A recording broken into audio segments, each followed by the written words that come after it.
छठ पूजा का पहला दिन, जिसे नहाय खाए कहा जाता है, श्रद्धा, शुद्धता और भक्ति का आरंभिक सोपान है। यह दिन पूरे 4 दिवसीय छठ पर्व की आत्मा माना जाता है। प्राचीन ग्रंथों में इसका उल्लेख ऋग्वेद और महाभारत तक मिलता है, जहां सूर्योपासना को जीवन का मूल स्रोत बताया गया है।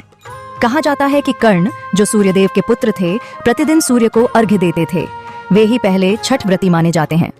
इसी प्रकार सीता माता ने भी कार्तिक शुक्ल षष्ठी को सूर्यदेव की आराधना की थी, जिससे इस पर्व की परंपरा त्रेता युग से चली आ रही है।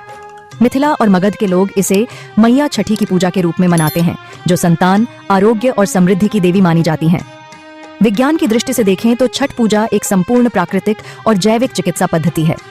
इस दिन व्रती नदी या तालाब में स्नान कर शरीर की शुद्धि करते हैं।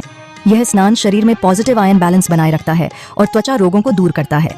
सूर्य की किरणों के संपर्क में आने से विटामिन डी का निर्माण होता है, जिससे शरीर में ऊर्जा और रोग प्रतिरोधक क्षमता बढ़ती है।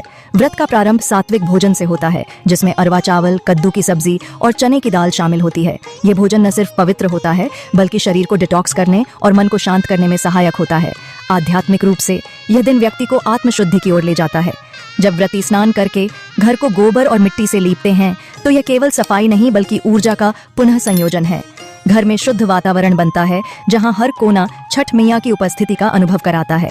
भोर में जब महिलाएं सिर पर लाल साड़ी का पल्लू ओढ़े, हाथ में लौटा और दिल में विश्वास लिए नदी किनारे जाती हैं, तो वातावरण में एक अद्भुत आध्यात्मिक ऊर्जा फैल जाती है। घाटों पर गूंजते गीत हर दिल को भक्ति से भर देते हैं।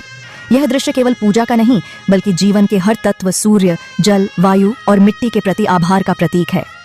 छठ पूजा का पहला दिन हमें सिखाता है कि पवित्रता केवल बाहरी नहीं, बल्कि आंतरिक भी होनी चाहिए। जब मन, तन और कर्म शुद्ध हों, तभी भक्ति सच्चे अर्थों में पूर्ण होती है। यही कारण है कि नहाय खाए को छठ का सबसे पवित्र और वैज्ञानिक आरंभ माना गया है, जहां इतिहास, आस्था, विज्ञान और भावना एक साथ मिलकर मानव जीवन को दिव्यता से जोड़ देते हैं।